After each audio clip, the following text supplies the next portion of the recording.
Peter chapter 4 verses 1 to 6. So, part 1. So, unsa kahat ni nga attitude ang ato ang i-show towards sa Dios in a certain circumstance. So, na siya situation, no? Unsay ato ang attitude, no? Since we are believers already of Christ, we alone believe that Christ is the source of our salvation. What should be our attitude towards God? Nagtuman ra ba gihapon ta sa atong gusto o ato nang gituman ang gusto sa Dios?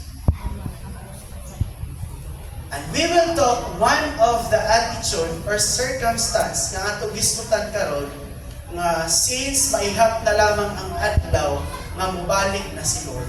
And here na siya specific draw, serving God, not serving yourselves. It's a serving God.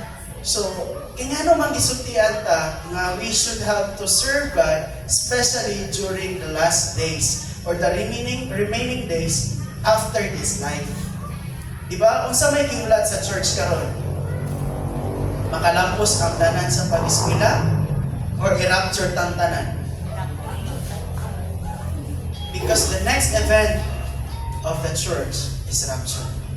And during that rapture time, taman kinsay naay balahang espiritu sulod sa iyang kinabuhi, anyone who has the Holy Spirit will be mamagnet siya sa presensya sa Diyos nga manaw.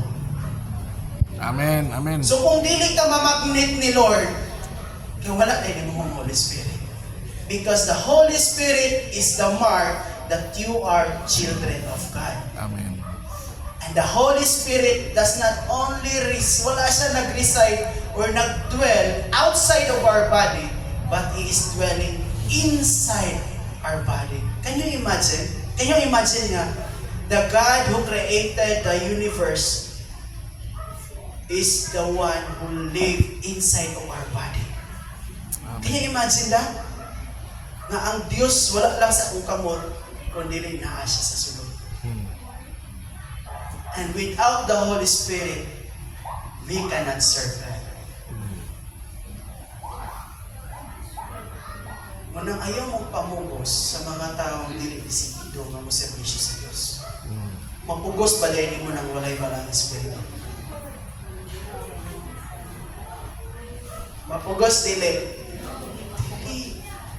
Because it is the Holy Spirit gives us the ability to serve God according to His will. And let us continue, no? Unsa man ni akong gi-refer